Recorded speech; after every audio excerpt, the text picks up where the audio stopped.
شهر رمضان الذي أنزل فيه القرآن هدى للناس وبينات من الهدى والفرقان. الحمد للہ والصلاة والسلام علی رسول اللہ وعلی آلہ وصحبہ ومن والاه. بسم اللہ الرحمن الرحیم. 15ویں پارے کا خلاصہ سورۃ الاسراء. سورہ اسراء مکی ہے. اس میں 111 آیات اور 12 رکوع ہیں. اسراء کا معنی ہے رات کو لے جانا، چونکہ اس سورہ میں واقع معراج کا ذکر ہے، جس میں ہمارے آقا صلی اللہ علیہ وسلم کو رات کے وقت مسجد حرام سے مسجد اقصیٰ اور وہاں سے آسمانوں پر لے جایا گیا تھا. اس لیے اسے سورہ اسراء کہا جاتا ہے کہ واقعہ حضور اقدس صلی اللہ علیہ وسلم کا بہت بڑا معجزہ اور آپ کے لیے بہت بڑا اعزاز تھا. یہ واقعہ بیداری کی حالت میں پیش آیا. اگر یہ نیند کی حالت میں پیش آیا ہوتا تو اسے اتنے اہتمام کے ساتھ قرآن کریم میں ذکر نہ کیا جاتا، اور نہ ہی مشرکین اسے جھٹلاتے، کیونکہ خواب میں تو اس واقعے سے بھی زیادہ عجیب و غریب واقعات اور مناظر انسان دیکھتا ہے، اور کوئی بھی اسے جھوٹا نہیں کہتا. اس سورت کی پہلی آیت میں اسی واقعے کی طرف اشارہ ہے. واقعہ معراج کے علاوہ جو اہم مضامین اس سورت میں بیان ہوئے ہیں وہ یہ ہیں. نمبر 1، بنی اسرائیل کو پہلے سے بتا دیا گیا تھا کہ تم ملک شام میں دوبارہ فساد مچاؤ گے، اور دونوں بار ہم بطور سزا کے تمہارے اوپر اپنے بندوں کو مسلط کر دیں گے. چنانچہ پہلی مرتبہ جب انہوں نے تورات کی مخالفت کی اور حضرت شعیب علیہ السلام جیسے انبیاء کو ناحق قتل کیا تو ان پر بخت نصر اور اس کے لشکر کو مسلط کر دیا گیا، جو پورے ملک میں ایک کنارے سے دوسرے کنارے تک پھیل گئے، اور انہوں نے علماء اور رؤساء کو قتل کر دیا، تورات جلا ڈالی، بیت المقدس کو ویران کر دیا، اور بہت سارے اسرائیلیوں کو گرفتار کر کے لے گئے. دوسری بار یہود کا فتنہ و فساد اس وقت عروج کو پہنچ گیا جب انہوں نے حضرت زکریا اور حضرت یحییٰ علیہ السلام کو شہید کیا، اور وہ گناہوں میں حد سے بڑھ گئے.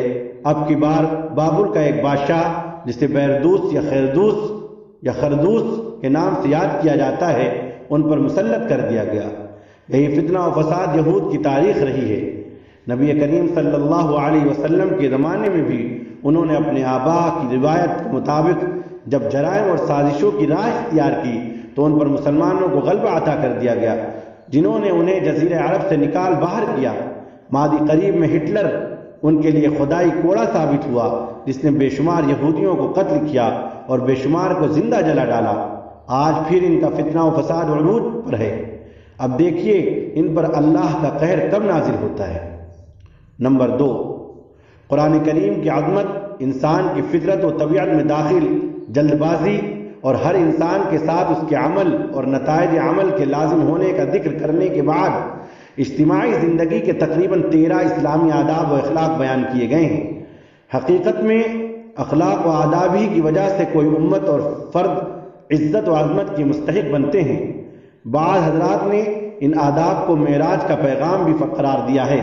یہ آداب جو آیت نمبر 23 سے آیت نمبر 39 تک مذکور ہیں یہ ہیں: اللہ کے سوا کسی کی عبادت نہ کرو، والدین کے ساتھ بھلائی کرتے رہو، رشتہ داروں، مسکینوں اور مسافروں کو ان کا حق دو، مال کو فضول خرچی میں نہ اڑاؤ، نہ بخل اتنا کرو اور نہ ہاتھ کشادہ رکھو کہ کل پچھتانا پڑے. اپنی اولاد کو مفلسی کے ڈر سے قتل نہ کرو، کسی جاندار کو ناحق قتل نہ کرو، یتیم کے مال میں ناجائز تصرف نہ کرو، وعدہ کرو تو اسے پورا کرو، ناپ تول پورا کیا کرو، جس چیز کے بارے میں تحقیق نہ ہو اس کے پیچھے نہ پڑو، زمین پر اکڑ کر نہ چلو. آخر میں دوبارہ کہہ دیا گیا کہ کہہ دو اللہ کے ساتھ کسی کو معبود نہ بناؤ. نمبر 3، مشرکین کے بارے میں بتایا گیا ہے کہ وہ اللہ کی طرف بیٹیوں کو نسبت کرتے ہیں، اخروی زندگی کا انکار کرتے ہیں، اور بڑے تعجب سے کہتے ہیں کہ جب ہم مر کر بوسیدہ ہڈیاں ہو جائیں گے اور چورا چورا ہو جائیں گے تو کیا ہمیں نئے سرے سے پیدا کیا جائے گا؟ حضور اکرم صلی اللہ علیہ وسلم سے حسی معجزات کا مطالبہ کرتے ہیں. کبھی کہتے ہیں کہ ہم ایمان تب لائیں گے جب آپ ہمارے لیے زمین سے چشمہ جاری کر دیں. کبھی کہتے ہیں کہ کھجوروں اور انگوروں کا باغ لہلہا دیں. کبھی کہتے ہیں ہمارے اوپر آسمان کا ٹکڑا گرا دیں یا اللہ اور فرشتوں کو ہمارے سامنے لے آؤ. کبھی کہتے ہیں کہ تم اپنے لیے سونے کا گھر بنا کر دکھاؤ یا ہمارے سامنے آسمان پر چڑھ جاؤ اور وہاں سے کوئی تحریر لے آؤ. علاوہ ازیں اس صورت میں قرآن کریم کی عظمت و صداقت، اس کے نزول کے مقاصد اور اس کے معجزہ ہونے، اللہ کی طرف سے انسان کو تکریم دیے جانے، اسے روح اور زندگی جیسی نعمت کے عطا ہونے، نبی کریم صلی اللہ علیہ وسلم کو نماز تہجد کا حکم دیے جانے، حضرت موسیٰ علیہ السلام اور فرعون کا قصہ اور قرآن کریم کے تھوڑا تھوڑا نازل ہونے کی حکمت جیسے مضامین ذکر کیے گئے ہیں. سورت کے اختتام پر بتایا گیا ہے کہ اللہ تعالیٰ شرک اور اولاد سے پاک ہے اور اسماء حسنہ کے ساتھ متصف ہے. سورہ کہف. سورہ کہف مکی ہے. اس میں 110 آیات اور 12 رکوع ہیں. کہف غار کو کہتے ہیں. چونکہ سورت میں غار والوں کا قصہ بیان کیا گیا ہے اس لیے اس سورہ کو سورہ کہف کہا جاتا ہے. اس سورت کی فضیلت کے بارے میں متعدد احادیث وارد ہیں. امام احمد، مسلم اور نسائی نے حضرت ابو درداء رضی اللہ تعالیٰ عنہ سے روایت نقل کی ہے کہ جو شخص سورہ کہف کی آخری 10 آیات پڑھے گا وہ دجال کے فتنے سے محفوظ رہے گا. اہل علم کہتے ہیں کہ سنت یہ ہے کہ جمعہ کے دن یا رات میں سورہ کہف پڑھی جائے، کیونکہ نبی کریم صلی اللہ علیہ وسلم نے فرمایا جو شخص جمعہ کے دن سورہ کہف پڑھے گا اس کے لیے 2 جمعوں کے درمیان نور سے منور کر دیا جائے گا. سورہ کہف میں 3 قصے اور 3 تمثیلیں بیان ہوئی ہیں. پہلا قصہ اصحاب کہف کا ہے. یہ وہ چند صاحب ایمان نوجوان تھے جنہیں دقیانوس نامی بادشاہ بت پرستی پر مجبور کرتا تھا.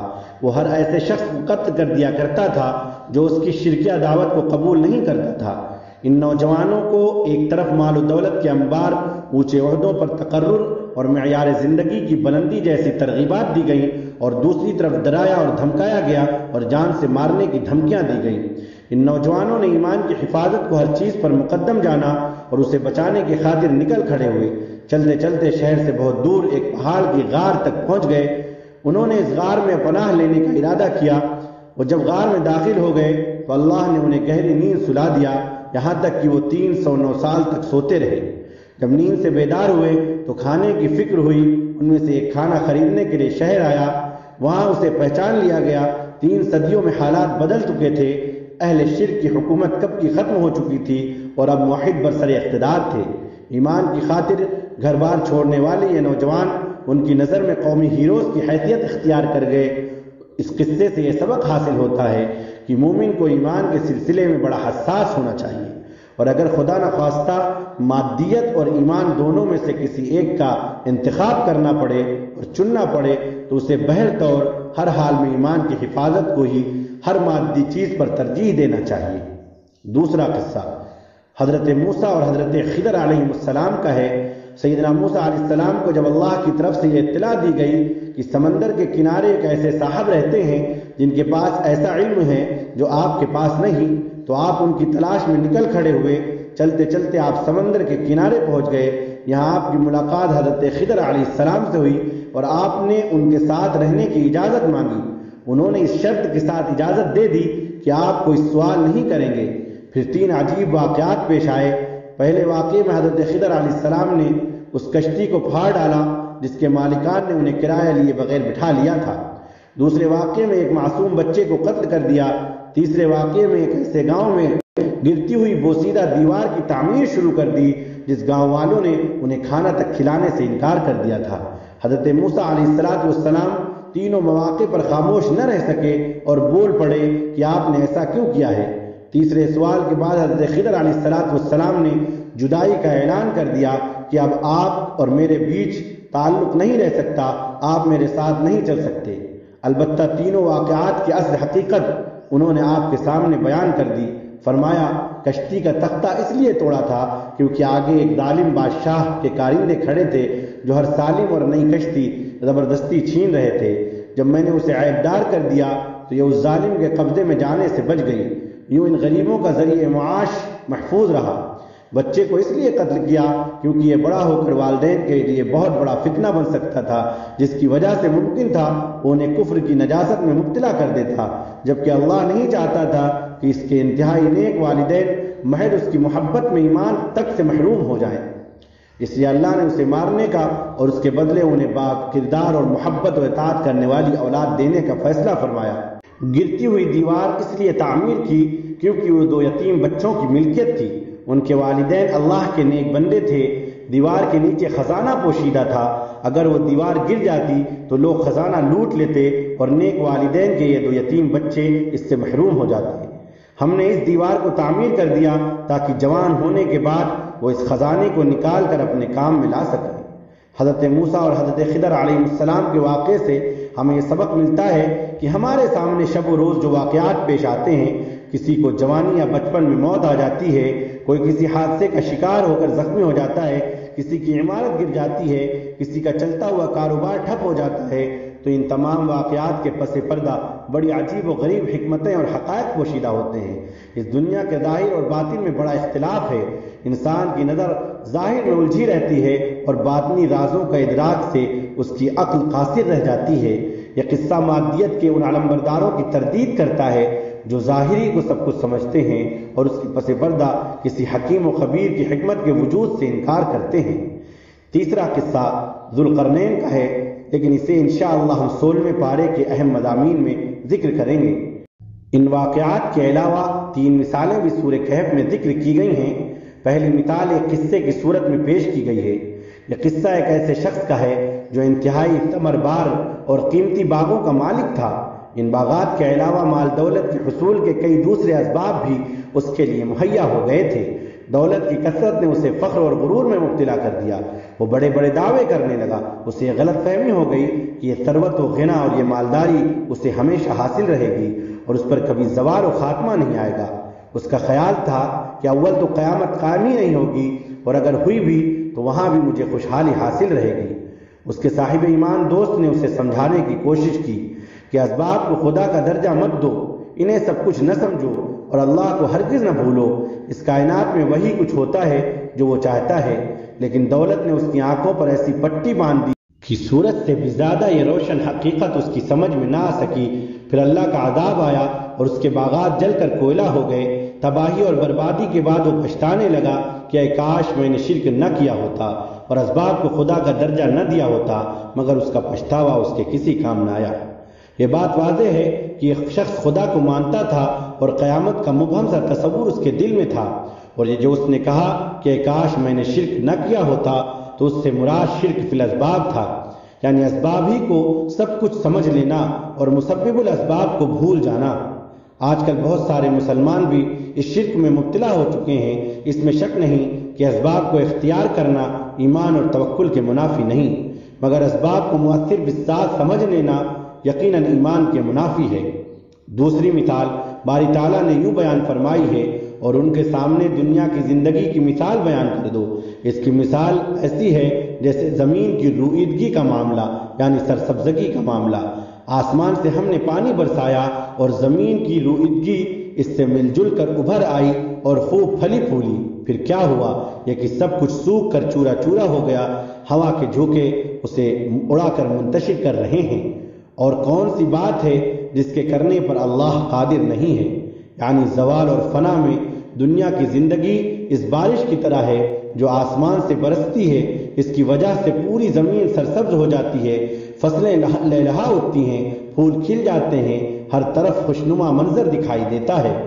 پھر اس کمال پر زوال آتا ہے، پھول مرجھا جاتے ہیں، پتے جھڑنے لگتے ہیں، فصل کو کاٹ دیا جاتا ہے، اسے پیروں تلے روندا جاتا ہے اور وہ چورا چورا ہو کر ہوا میں بکھر جاتی ہے۔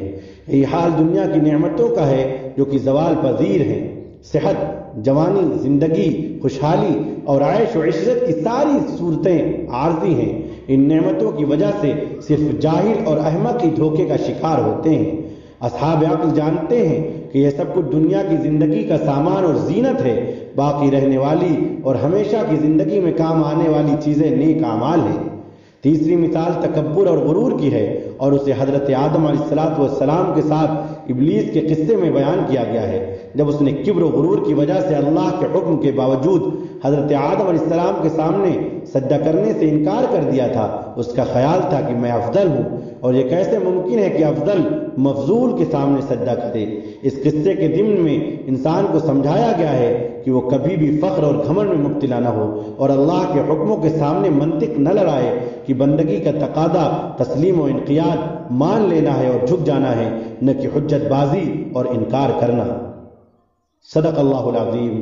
والسلام علیکم ورحمۃ اللہ وبرکاتہ۔